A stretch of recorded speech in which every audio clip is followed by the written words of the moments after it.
Siblings and sisters and brothers in faith, we are glad that you are present with us, whether here tonight or watching this in the recording. Welcome. As we gather our energy in to imagine and prepare for the roles we will have through the election, we hope that this conversation can help orient you towards justice. On behalf of the United Church of Christ, we're delighted to offer this resource together and an opportunity to join the poll chaplain movement to protect democracy, care for voters, and be a ministry of presence at the polls. All over the country, people of faith are rising up to defend democracy by being a vigilant, spiritual witness at the polls. This conversation will cover what the role of the precinct chaplain is, how we plan to show up as a faith witness on election day, strategies for monitoring precincts, best practices for voter care and comfort, and tools for de-escalation and crisis management. So without further ado, I want to introduce to you the Reverend Tracy Blackman, our own Associate General Minister of Justice and Local Church Ministries. Reverend Tracy, welcome. And I know you have more to speak about the why of all of this and what we'll do here together. Thank you, Chris. Your joy always helps me. Your joy always helps me. I am so excited on this Sunday evening. For those of you who have taken time out of your busy schedule, and for my great friend and colleague, Reverend Billy Honor, to be with us today to help us alleviate some of the anxiety that many are feeling as we near Election Day. Reverend Billy Honor is the Director of Faith and Civic Engagement at the New Georgia Project. And those of you who have been with us for a while, you remember that we had a webinar with Stacey Abrams early on. Stacey Abrams is the visionary of the New Georgia Project, and she has hired Reverend Billy Honor because of his long-standing involvement in activism and work with voter suppression issues and nonpartisan voter engagement. So we are excited that he is here. He's one of the primary concept developers of poll chaplaincy in the US and a thought leader on nonpartisan faith-based voter engagement. When he's not organizing, he enjoys playing pool and eating jerk chicken and spending time with his beautiful, liberated toddler daughter named Harper, who is a joy just to watch grow up on social media. I also want to say that Reverend Honor has been named by the Center for American Progress as one of the 25 faith leaders in this nation to watch for 2020, and I certainly agree with that.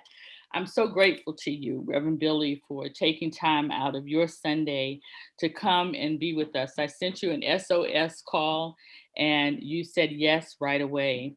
And the reason for that SOS call is because there's a lot of anxiety, a lot of stress about this election, not just about the partisanship of the election, but about the actual act of voting itself. We've seen voter suppression increase in ways that don't mirror what we've seen in the last, I would say, 20 or so years, although voter suppression has never gone away. We've seen more threats of violence. We're also getting reports now of armed people being at polls and new levels of voter intimidation. Here in Missouri, where I am, we were already authorized to vote. We don't have early voting, but for those who were not going to be in their areas and could vote absentee, we had already had authorized the ability to take our ballots to the election office versus mailing them because of the problems that people are having with mail. And just yesterday, the legislation here, which is largely Republican, passed something in the middle of the night, not allowing us to drop off ballots anymore and having to mail them. So there's a lot going on to try to make voting more difficult than more accessible for everyone. And I'm wondering what you're reading about this current time. Yeah, well, first of all, thank you for the question, but I want to say thank you for having me here. And thank you, Pastor Tracy. It's always good to be where you are. You are the embodiment of truth on the loose And so I'm always happy to be in your presence and really glad to be here with all my UCC brothers and sisters. I'm an ordained Presbyterian USA minister, so we cousins or whatever you call that in this I was with you today. guys yesterday in New York. I spent the last 3 days with the Presbyterians. There you go. Well, listen, you probably need a break now, but I'm here. So, well, anyway, thank you for being UCC long distance runners in the faith and justice fight. But to your question, yeah, I mean, my read is that we are at a turning point. We're at a significant turning point in the history of our democracy. That's all rooted in a demographic change and shift in our country. Our country is wrestling with what the demographic shift means in terms of the new American majority that's rising up. The new American majority that's made up primarily of African Americans, Latinos, Native Americans, women, and etc. And because that is on the horizon, there are forces that want to assume they know what that means about the political present future of our country. And as a result of that, we have some forces that are trying to fight the future by voter suppression. I mean, that's essentially what voter suppression is. It's power suppression. It's trying to fight the future of what they think is going to happen in this country.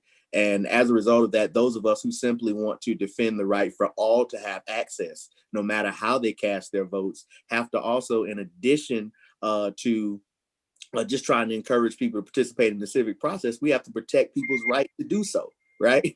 We have that added onus, something we shouldn't have to do, right? Yeah. But I think that's where we are. Yeah. So over 51 million people have already voted. And I think that has to be some kind of record. I don't know. But it certainly surpasses 2016's early voting. And we still have a little over a week to go. And so what does that say to you about the urgency of this moment? Yeah. I think people are fired up. They've been fired up all year. I mean, there were questions our organization is a civic engagement organization, like you mentioned, and our bread and butter is voter registration, right? Mm-hmm. I always tell people the door to get into the civic house is voter registration, right? Like, and so we start there. Well, we started this year. We registered in the first 7 weeks. We registered somewhere in the ballpark of 10,000 people to vote, right?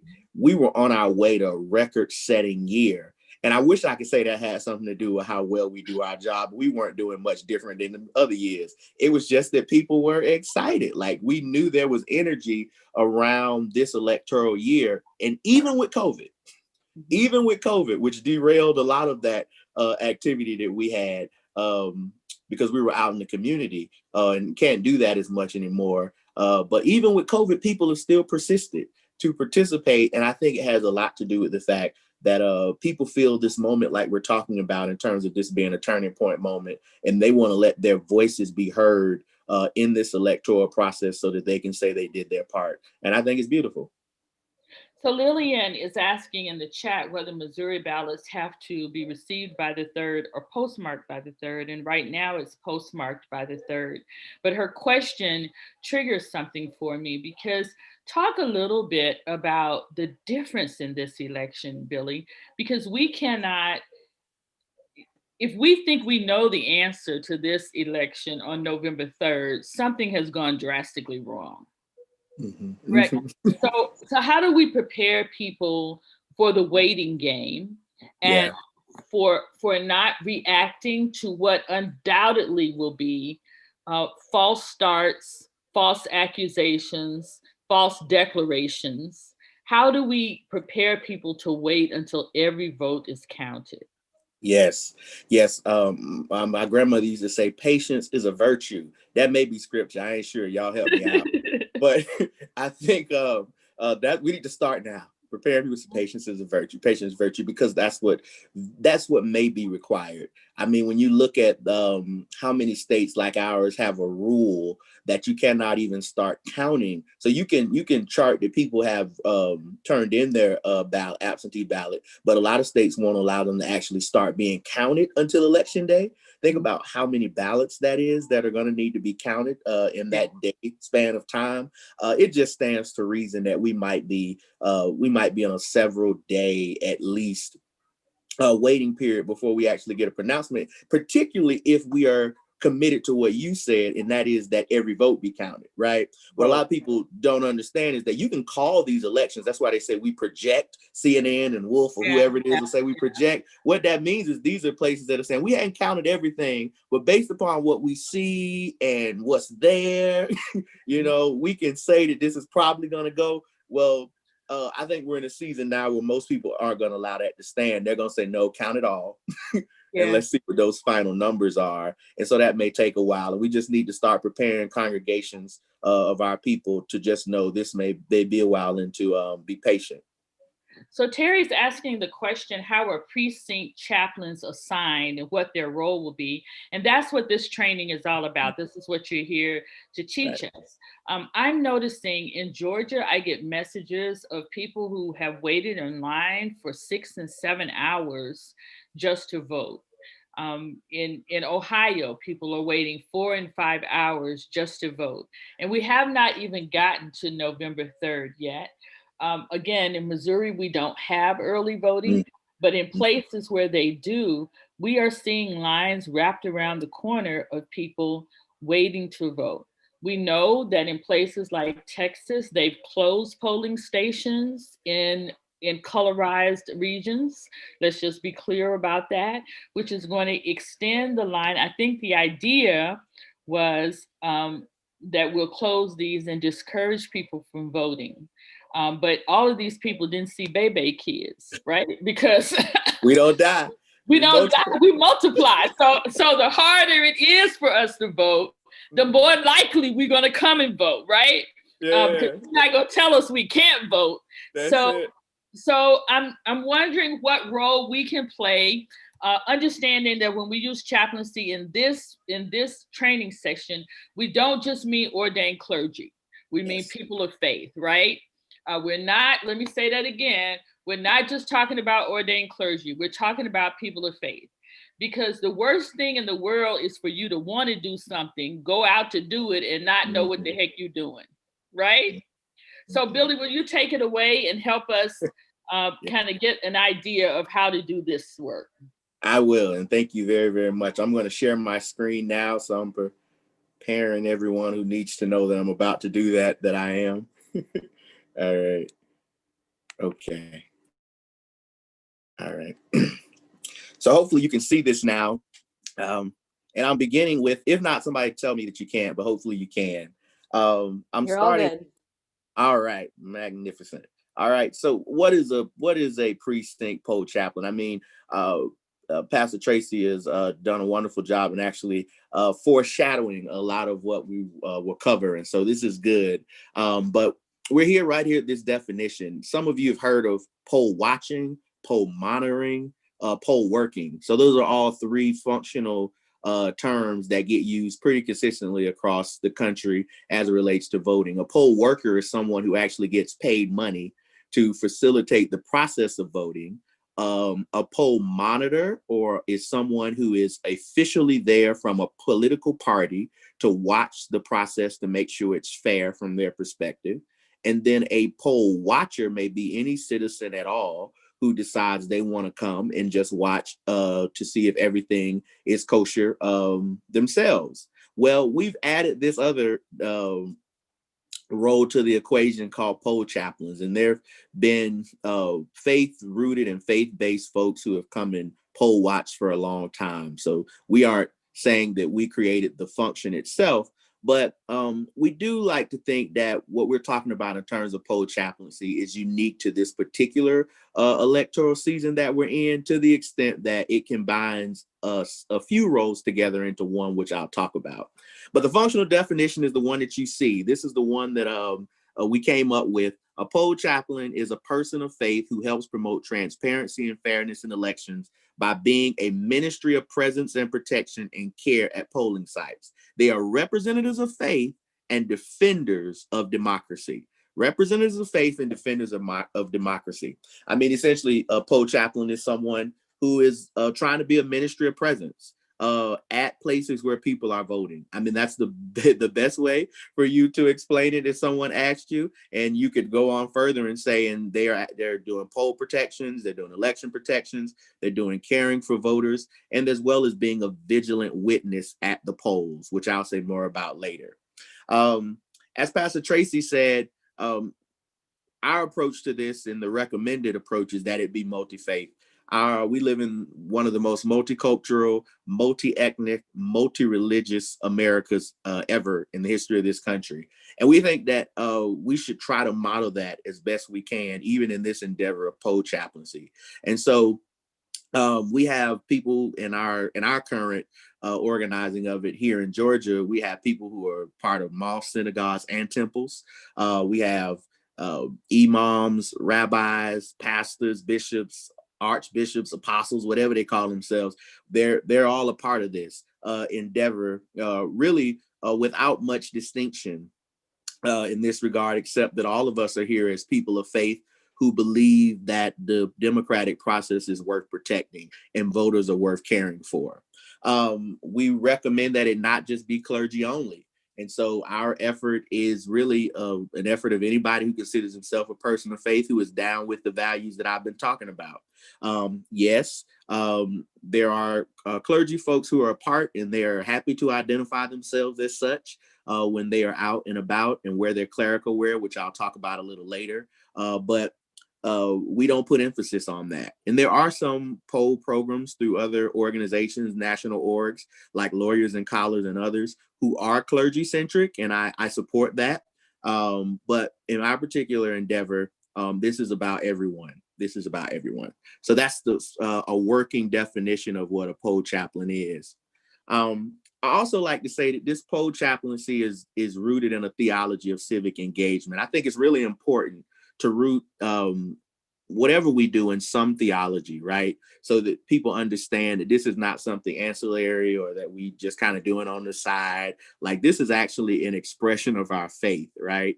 And I see it as a practical expression of our theology of civic engagement, which rests on the conviction that faith and ethical religious values are central to the history of the United States and can make an indispensable contribution to a better country and a better world, period. Right?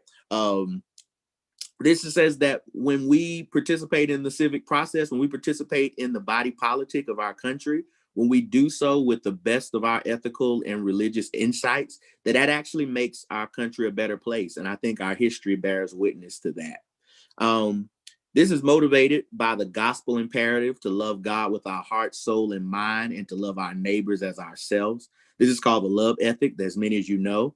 And we believe that this love ethic is about communal and self-love, right? I believe engaging in civics is about really a theology of communal and self-love. And that expresses itself through being committed to participating in the collective decision-making process and defending the right of all God's children to be included in the democratic process. I mean, this is a nonpartisan endeavor, and it's really important to highlight that. This is really about the expansion of democracy. It's about including everybody, whoever they cast their vote for, in this process where they are able to cast their vote and participate in this collective endeavor that we all have that we call the United States of America. And I believe that it's a spiritual value for us to make sure that people's voices are heard. And when they do so, they're practicing care for self-love and self-care, as well as in a broader sense. And so I want to say those things because people often don't realize that this is grounded, I think, in some deep theological convictions that I think all of us can celebrate and should celebrate. Let me pause and say that if you have any questions or comments, please put them in the chat. We want to make sure we pick them up and answer them. If you need points of clarification, please do that as well. We'll try to get to many of those as possible. So please do that. And those who are monitoring that, if there are things that need to be answered urgency, let me know. And I will definitely try to do so. So really, if you want to start in this endeavor of doing poll chaplaincy wherever you are, right? This is something anybody can do wherever you are. It's for everybody. And if you want to start in being able to do this, what I recommend is you start with knowing your precinct history and hotspots, right? What that means is you need to find out how many polling precincts are in your city, county, or state. It depends upon how large of an endeavor you want to start with. Maybe you just want to say, I'm just going to worry about my city, precincts in my city, precincts in my county, or however it is you all break it up, parish, or whatever the case may be, wherever you are. Or you may want to do a statewide situation like we are, right? So you want to start there with knowing, because you need to identify which polling precincts you want to cover, because most of us won't be able to cover them all. And so that may mean covering the one closest to your congregation. That's always an option as well. But then you want to search the history of those precincts, right? Because it's important to know which ones might have a history of what Pastor Tracy was alluding to in terms of long lines, or maybe even a history of being under-resourced, voter suppression, etc., or just high population, high congestion. Once you know what those are, then you can begin to identify which ones you may want to cover, because you want to go where you can be most useful, I would think, right? So for instance, in Georgia, we did the research. We know there are about 2,600 polling precincts in Georgia, and 249 of those fit our characterization of high priority based upon the groups that we're trying to serve, and places that have had long histories of either voter suppression, long lines, etc. Right?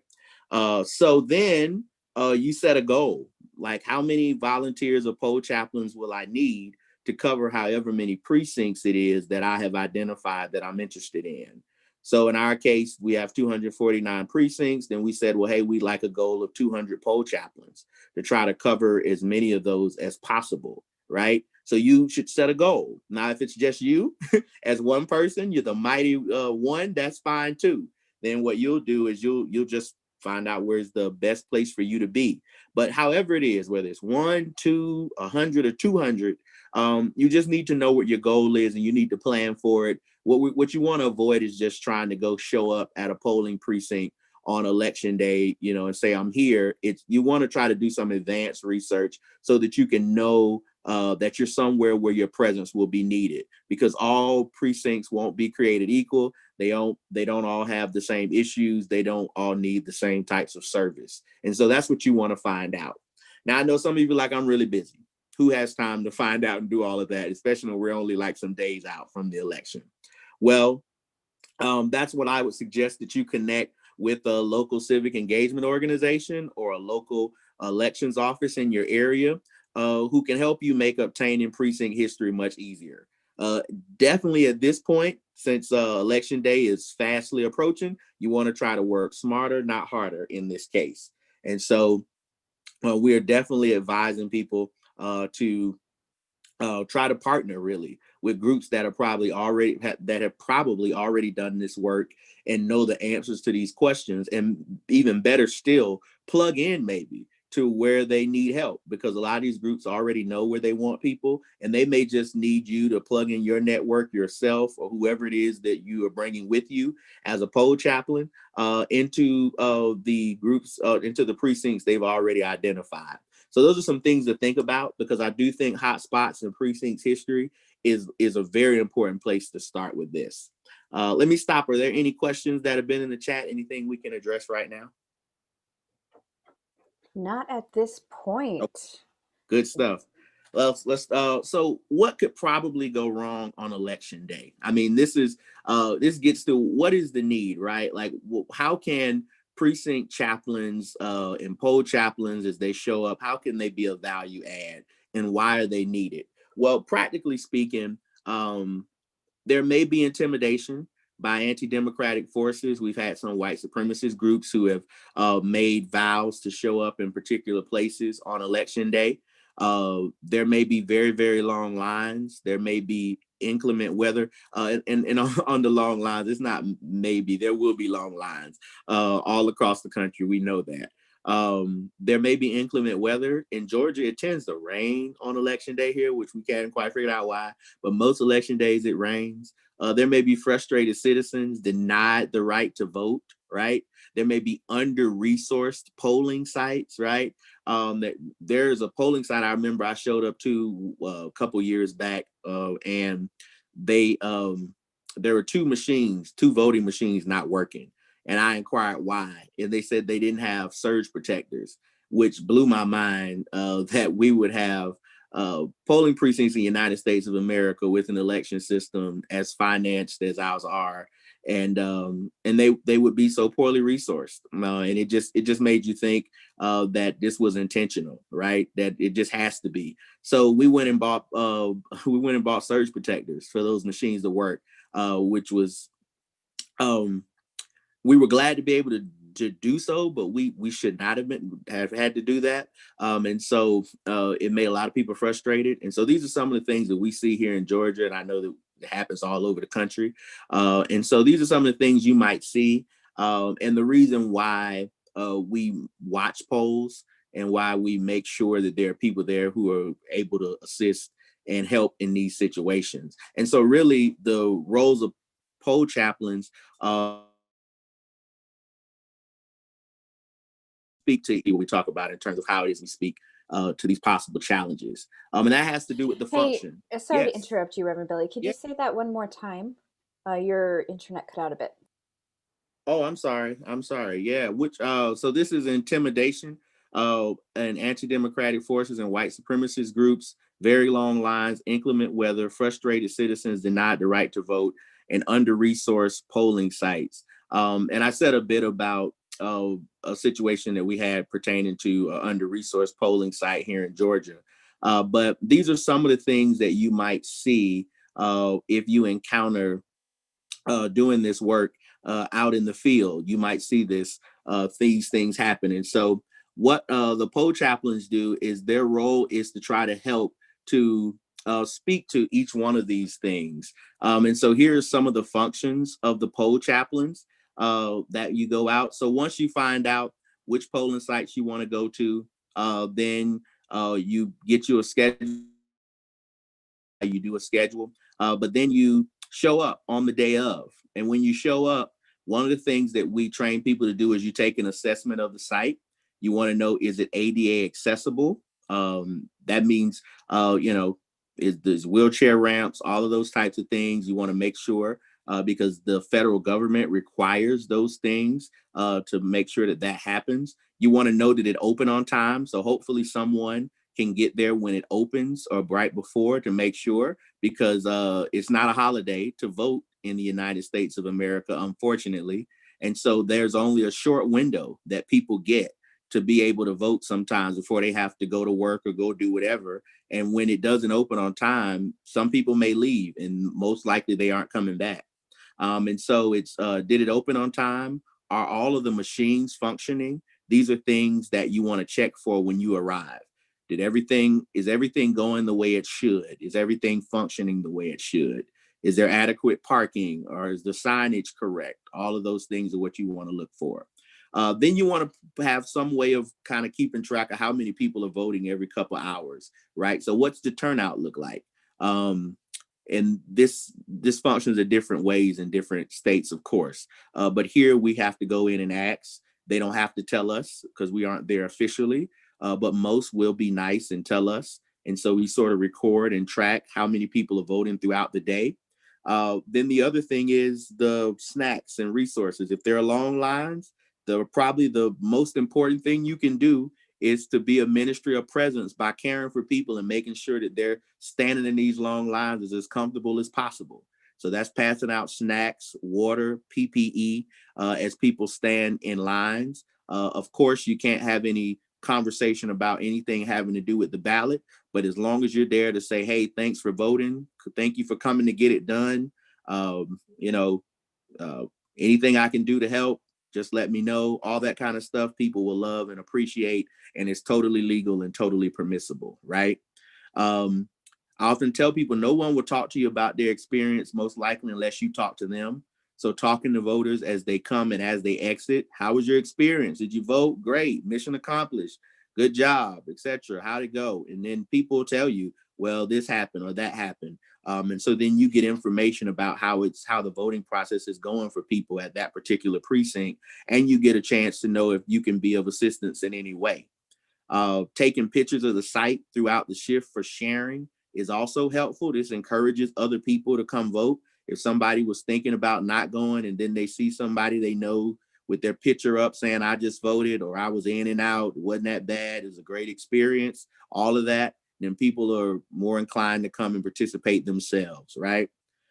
Get complaints on record. This is another thing that poll chaplains are asked to do, right? If somebody says something wasn't great, record them on video if they'll let you, or create some way of reporting. So our poll chaplains have our hotline, they have our app that they can report issues through. But you should create some way that people can report issues, or you should at least identify a line that they can call, something in the event that people tell you that there was a complaint that they have. And then one of the most important parts this time around is keeping a lookout for strange activity. At 90% of polling sites, there's not going to be a problem at all, right? 90% of polling sites are going to be fine. There may be some long lines, but everything's going to go fine. It's going to be anticlimactic, no real drama. But there will be some where there will be issues, right? There will be some type of demonstration. There may be some tension, some conflict. And in these situations, that is where we need poll chaplains to be vigilant. We need poll chaplains to be enlightened witnesses of what's going on, to keep a lookout for all types of strange activity, so that you can be there to help give people guidance and direction if they need it.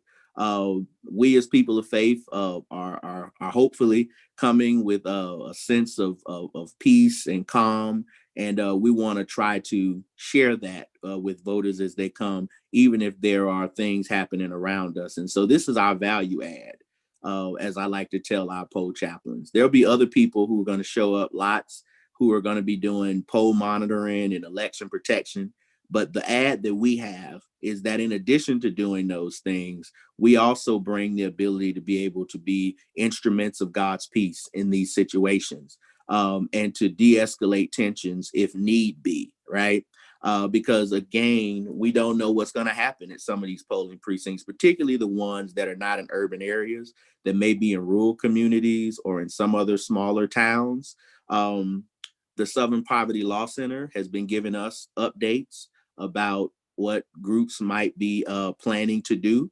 We don't know what they'll do. We don't want people to be fearful. We don't want people to be afraid. That's not our goal. But we do want people to be prepared. And so we're having our chaplains understand that a part of this role is keeping a lookout. If so-called law enforcement shows up, you want to know which law enforcement is this. You want to ask them, where are you from? Because we do have people who show up and pose as law enforcement in some places. For instance, in our new immigrant communities here in Georgia, we have people who pose as ICE and will show up to try to just make those who are voting fearful in those communities. And so you want to keep a lookout for all of these things, and also know where the safe places are, where the places people can take cover if need be. Again, we hope none of this is necessary, but we just want to be prepared in the event that these things happen. So even active shooter drills are happening in certain places as they train poll workers. We certainly encourage our chaplains to at least know, as I said, where the places of cover are, where you can direct people if something were to happen, because we are in a particular type of time. And we know that just to ask a question that's related to that, yes. Folks are commenting about the intimidation factor that people are bringing in with the video and asking about if the machines are working and taking pictures. Can you speak to some of that and how that may play out if we're allowed to do that? Yeah, I hear you. So at least in most municipalities, you are not allowed to go into where people are actually voting. None of our poll chaplains will be there in any official capacity, right? And so the best you can do is care for voters who are coming as they're entering and as they're leaving and as they're standing in the long lines. The actual place where they're voting is usually only designated for official workers. That's the poll workers and the poll monitors for the parties. And so you can go in and ask questions of whoever the poll manager is, and they have the option to answer you or not, but they don't have to give you any information. You can look in and see what you can observe from kind of looking in, but that's the extent of what I would recommend that people do, not much more than that. And so, trying to take pictures too closely inside of where voting happens is probably not going to be permissible. And so as long as you sort of abide by those type of practices that I'm talking about, you should be just fine. I've done this for a lot of years and never had any problems along those lines. There are sometimes law enforcement persons assigned to precincts who are not always as aware of the law. And so for instance, if you show up and you have on maybe a shirt representing your nonpartisan civic organization or whatever, maybe it's just a shirt with a message that says use your voice, express your vote, whatever, there may be law enforcement officers who will say, well, why are you here? What group is that? Ask you questions. You obviously can answer them or not. You aren't under arrest, and so it's up to you. But what you need to know is that you have every right to be there as long as you aren't in places where you aren't allowed. Which is where people are voting, but you can absolutely be on the premises. In terms of taking pictures, my best advice is to only take pictures that are like, if it's of the line, take it from the back of people where it doesn't cover their faces, because people may not want their faces to be seen. And so you just want to make sure that you just make those type of precautions. Or if there's a front facing, just ask somebody, hey, can I take your picture? Can I get this video? That should pretty much cover you on that line. Hopefully that answered the question. If not, please follow up. I do have another question about how, without a clerical collar or specific clothing, what would identify one being a poll chaplain, one as a poll chaplain, or our purpose? Yeah, and actually, I'm going to hold that one until I get to one of the other slides, if that's okay, because I do address attire. Absolutely. And it's a great question, but I'll definitely get to that. Yeah. Any other questions? All right. I have a question in there about coalition partners, but I assume we'll get there at the end. Yeah, I'll hold that one too. Yep, that's right. All right. Well, let me talk a bit about de-escalation and ministry of presence, because I mentioned it. So I'm not going to go over all of this. I'll make this slide available, by the way, this whole presentation, so that anyone who wants to use it or see it can reference it and use it in your context. So don't worry. But let me just say in general, a lot of you may have done conflict resolution training already before. And so you know a lot of these skills. But in this case, we're just generally teaching poll chaplains about, if a conflict arises, really the main goal here in this context is to ensure that people can vote freely and without fear, that they stay in line, they feel safe and excited to vote.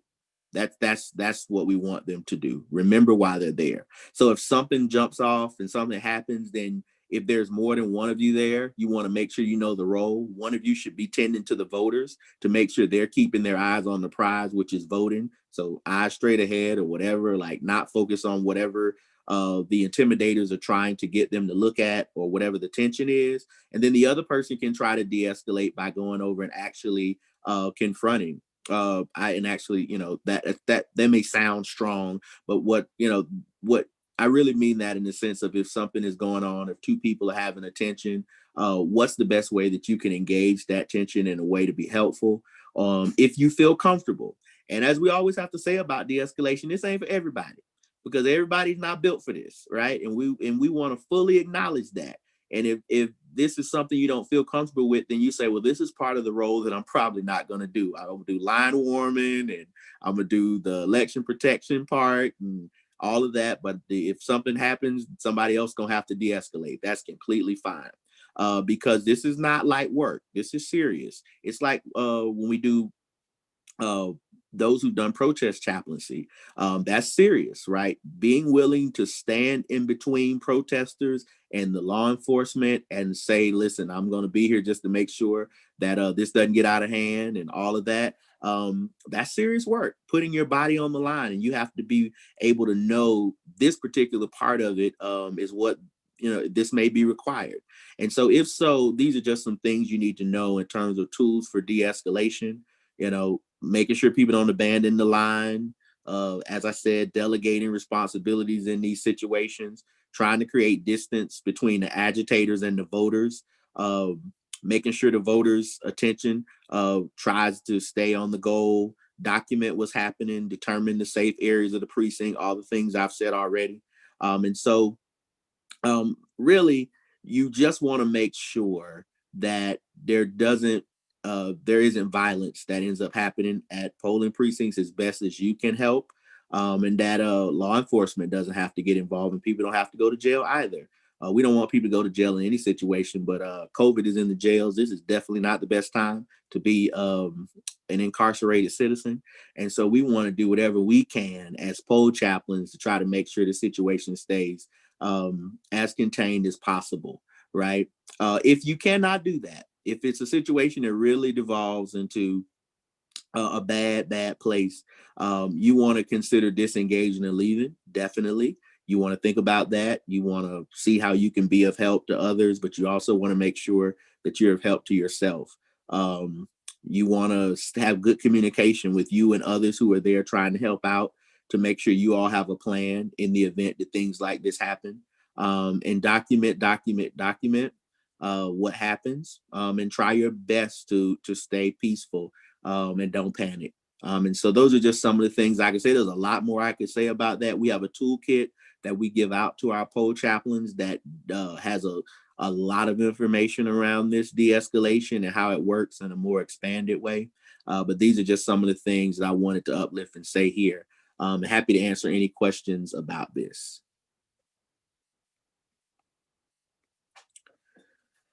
So one of the final parts as we get to towards the end of this, and then we can take questions, is designing shifts and knowing what to bring. You want to be organized. You don't just want to tell people to just kind of show up at a polling precinct. If possible, you want to know who they are, if it's more than you, and you want to have shifts. So some congregations here, for instance, like the Historic Ebenezer Baptist Church here in Atlanta, home of Dr. Martin Luther King Jr. and the King family, they're going to adopt 2 polling precincts. And so they know that they're going to need a certain amount of people to cover them. So for example, a chaplain may have a typical shift of 4 to 6 hours long. That's what we recommend.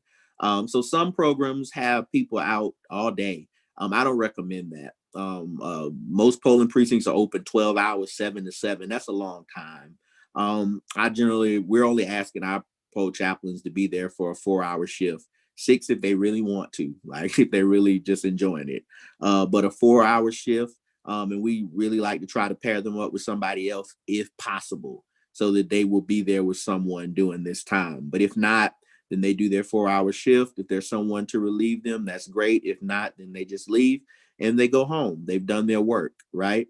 And so this is just a recommendation. You can obviously do it however you like, but this is what we recommend. So take, for instance, if you have one polling site, if it's open for 12 hours and they're 4-hour shifts, then obviously that means, you need at least three poll chaplains to cover a precinct the entire day, right?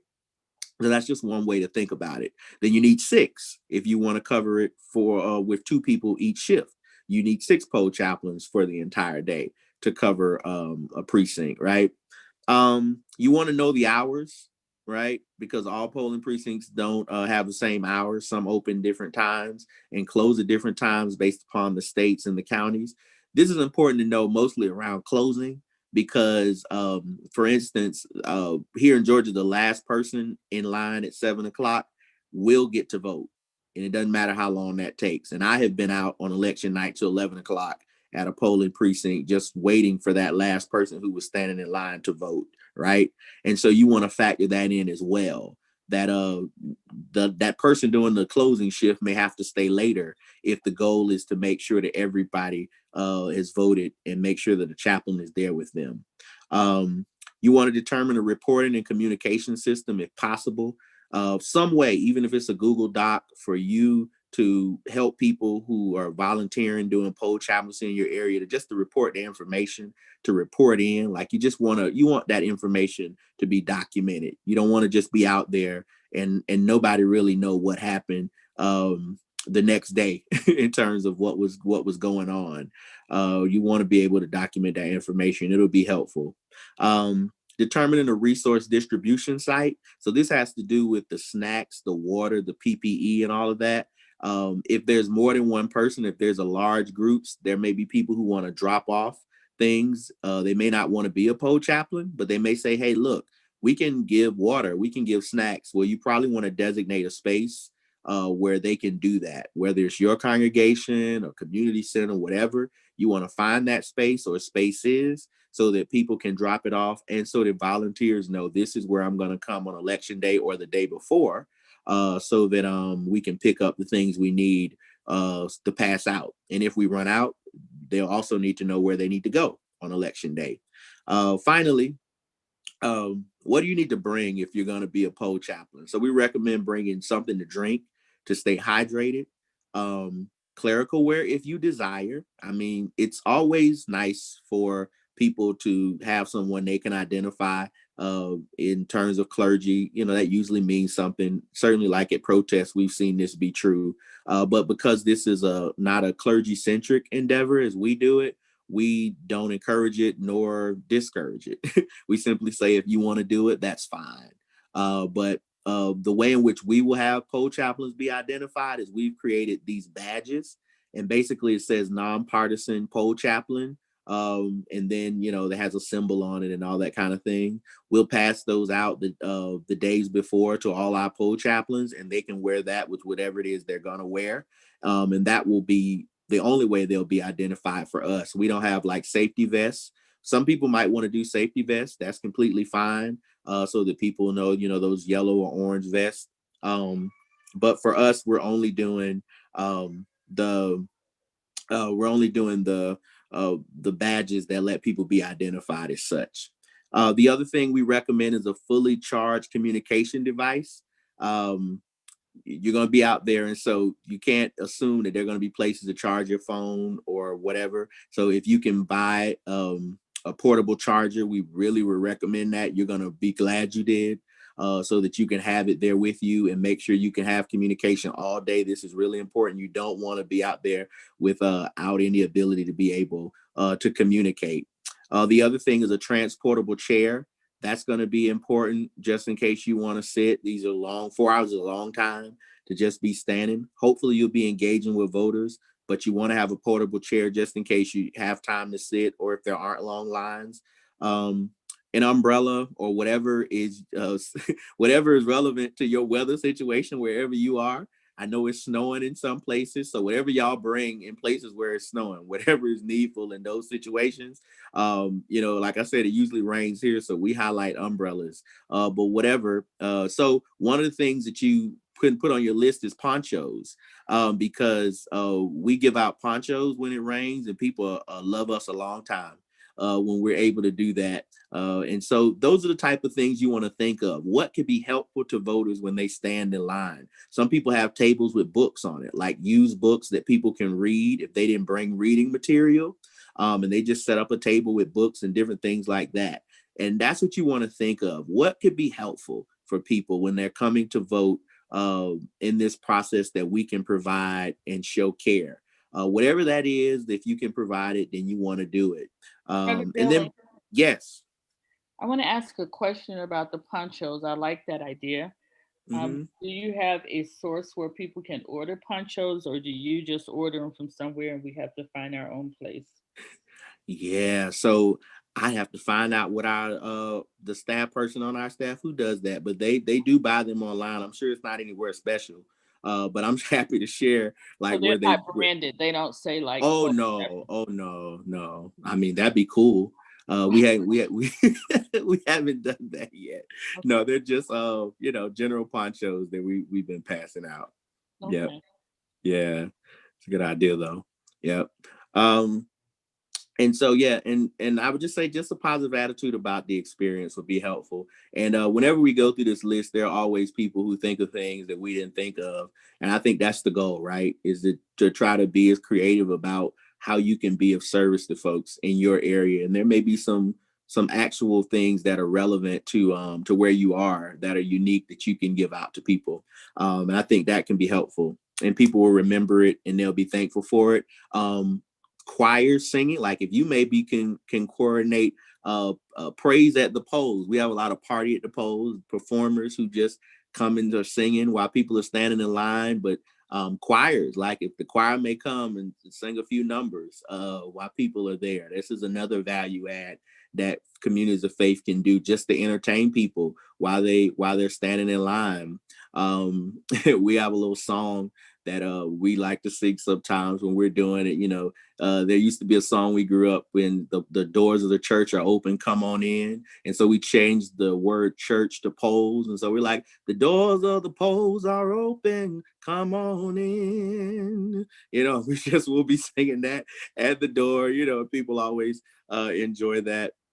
Whatever it is that you can do, I think that helps this experience to be exciting and engaging, because we are in a system where people end up having to stand these long lines and they really shouldn't have to. So it is where we are. And so we just try to work with the system that we have and be of service. The last thing is post-election. I want to highlight this because it's important. I already talked about determining a way to collect the stories and analysis. But so the day after the election, we'll have a press conference of the poll chaplains who participated. And it doesn't have to be in this way. It could be an op-ed, it could be a social media PSA. But we really do think that there are lots of people weighing in about the election, and a lot of these people were not on the ground. But if you spent your day, your hours out there, if you had a group of faith leaders who did this, then their analysis matters in terms of what they saw out there and the things that they experienced, and being a moral voice for that. The reason why this may be extremely important is because of the second reason I've highlighted here, and that is for possible delayed decisions. If in fact we are headed towards what some of us think we're headed towards, which is some real interesting post-election situations and events, then this press conference or whatever way you choose to talk about it would be very helpful, because this is the way faith leaders will be able to weigh in and be a moral witness. And as Pastor Tracy said, be a voice about patience, whatever it is you want to weigh in into this situation. Because in addition to the possibility of there being a delayed decision, there also could be an election crisis. And many of us are organizing in the event that could happen. I don't want to say a whole lot about that because that's not what this is about. But we do need to just be aware that it is possible that either candidate might not accept the results of this election, or that there might be challenges from certain state governments about certain things, and they may not want to certify this election. We may be headed into territory we've never seen before. I certainly hope all of this is an overreaction and none of it happens. But if we are, we will be very glad to have faith leaders and moral voices who can speak to people, frame these arguments in a particular way, and mobilize people if necessary. And so you want to think about what that post-election response and commentary will be. And so I'll stop there and begin to take any questions. Everything else I have to say about hotlines and whatnot, I can say before we close. But I'll end the presentation there. Thank you so much. I do want to bring into the to this conversation a question that came up in the chat about, well, how do we sign up? And I didn't hear you mention anything about signing up, so I want to invite you into that. Yeah. Well, if you're in Georgia, you can, I can definitely make sure I'll try to put it in the chat where you can sign up. But this actually isn't a national endeavor for us. We're just offering for anyone who wants to be a poll chaplain and you want to do it in your area, we'll give you this information for free, and you can just contextualize it to do it in your area. But yeah, we only have signups for Georgia for now. So in our resources on the United Church of Christ, we also have the ability for you to sign up to be a part of Clergy and Collars. And Clergy and Collars will use this same kind of training for you to be out in the streets. They're concentrating more on actual clergy and actual lawyers, but the faithful presence is the same. So people across the gamut are asking for people to go to the polls and be a faithful presence, largely because there are also forces asking people to go to the polls and be an intimidating presence. So we need to understand that if this is something you want to undertake, that you would be undertaking it at your own risk. But if you're going out there, we wanted you to have the information of how to go out there and what is necessary in this moment.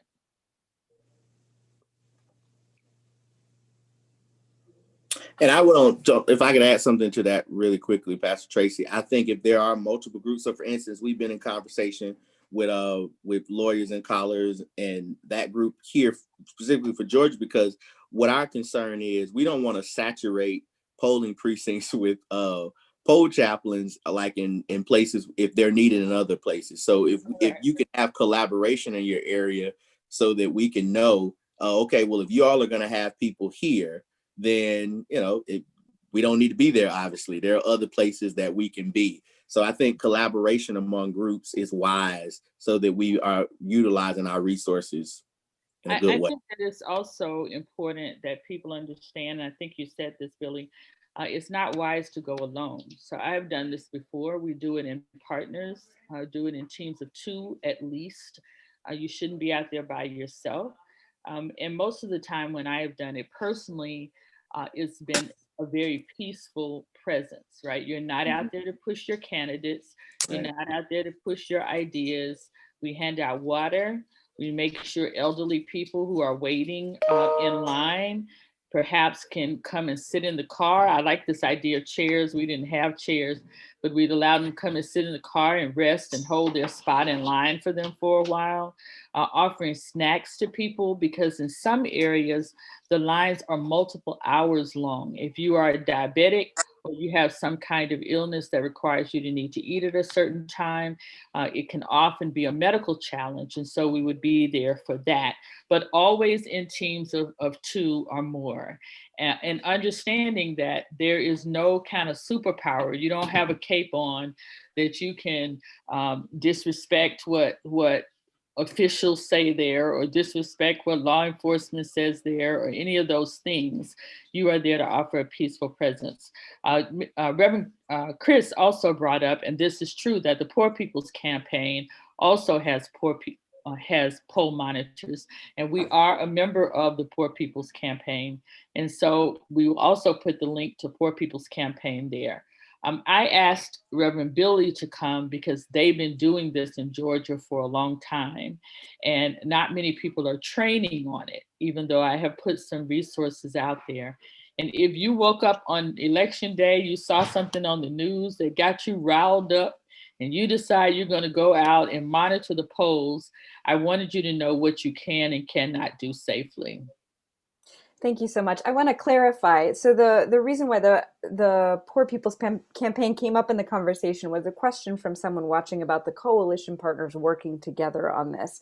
And what I heard you saying, Billy, was that the more people you're involved with, the more communication you have cross groups, the better that we're all going to be in showing up with intention and connectivity. So I do want to clarify that.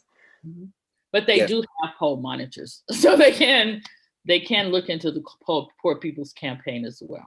The United Church of Christ is not going to start a list of poll monitors because we don't have the infrastructure to adequately monitor that. But we wanted you to have the resources if this is something you're interested in, so that you don't feel like you're just going out there without any preparation.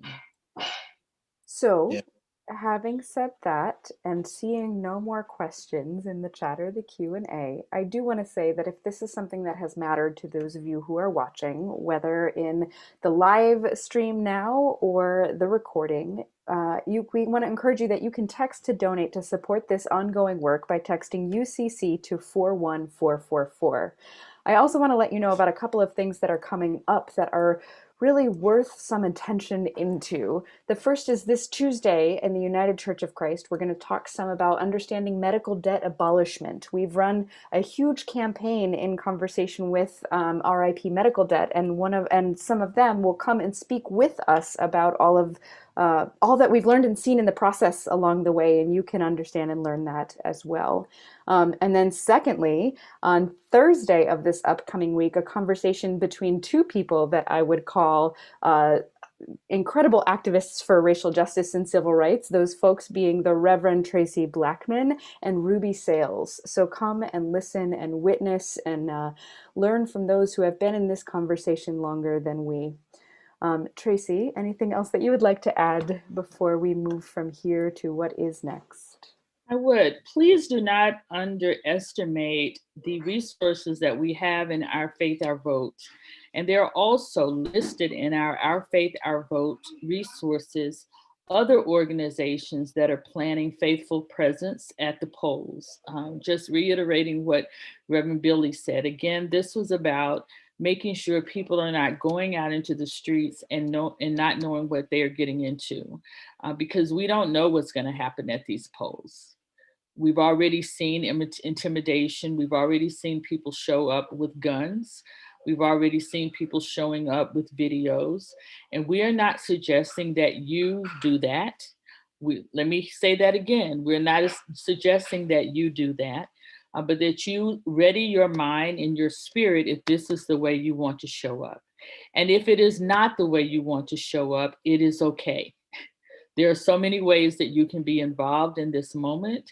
And if this is not the way for you to do it, then be okay with that and find the way that is for you to do it. We still need people that are calling people on the phone and getting them. Reverend Billy talked about registering people to vote, and I'm a big fan of that, but my big thing is mobilizing people to vote, because we have so many people who get registered and they don't go to the freaking polls. We need people to show up to vote, actually make the trip to vote, or mail the ballot to vote. It's not good enough that you just register. And whatever your voice is, whatever your opinion is, however you vote, your voice matters. Your voice matters. Thank you, Chris. I don't know if we have time for the video, so we will end tonight and look forward to seeing you on again. As Chris said earlier today, we made a public announcement. We had a press conference for Southern New England, who recently abolished $27.5 million in medical, our largest buy yet, and we have 3 more buys in the queue. Our RIP wanted to come themselves and tell you how thankful they are and let you know that they have even better ways of helping people that are on the horizon. Please join us Tuesday for that. And Thursday, Ruby Sales will give us an intimate look at what it was like during the times of the Student Nonviolent Coordinating Committee, SNCC, when they were facing this same type of voter suppression.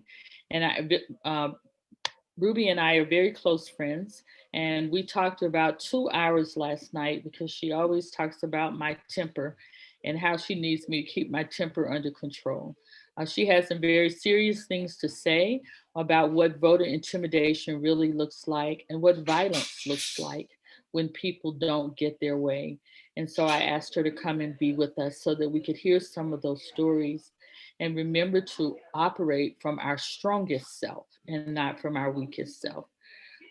That said, I want to thank you, Reverend Billy, for taking a Sunday. Sundays are special. We honor them as the Sabbath. But Sabbath means a lot of things, and it doesn't always mean rest. Sometimes it means rejuvenation. Sometimes it means restoration. And the work that you're doing is rejuvenating, and it is restoring hope and restoring peace and restoring vitality and restoring credibility to our election system. And so I want to thank you for this work. And typically I would ask you to pray, but because of what you're doing, if you would allow, I would like to pray for you and pray for your work and pray for all of those who are fighting in the streets, in the polls, in the election areas, in the churches, in the pulpits, to make our election fair and just. Whoever wins, wins. And the day after they win, we still have to be the church. Let me say that again. Whoever wins, wins. And the day after, we still have to be the church. And so if we know that we have given it all that we can give it, then that's all that we can do. And we have to be church. And guess what? The day after, we get to begin the journey that we should have never ended of reconciling with all of the people who have become so distant during this political season. We have to find a way to be the church. Let us pray. Holy One, we thank you for the gift of technology that allows us to be together even while we are apart. We understand you to be omnipresent. And because of your omnipresence, you're not only with us when we gather in sanctuaries or when we gather in homes or when we gather in buildings or when we gather at polls even. You are with us when we gather over this virtual space. And so we honor that your presence has been with us. We understand from the Hebrew scripture, our first testament, God, that the word used for your voice most often is also the word that is translated the vote. And so as those created in your image, let us not waste our voice and let us not waste our vote. Let us not dishonor your image by diminishing any part of our power or our authority. And just as when you spoke, your voice was indeed your vote, allow us to use our voice and allow us to use the ballot to make our wishes, to make our understanding of your wishes, to make our principles, to make our discipleship known in our electoral process. We honor, God, that there is a separation of church and state. We celebrate that there is a separation from church and state because humanity has the propensity to create God in its own image. And so we separate those things so we don't end up with so many gods trying to tell everyone what to do. But at the same time, God, we understand that even though the church and the state are separated, that we cannot be separated from our call to follow your lead, to follow your ministry, to follow your teachings. And so let us not leave Jesus outside when we step into the booth. Let us not leave our discipleship outside when we step into the booth. If you have taught us, God, that we are to feed the hungry, let us feed the hungry when we go into the booth. If you have taught us, God, that we are to heal the sick, let us provide for the healing of the sick when we go into the booth.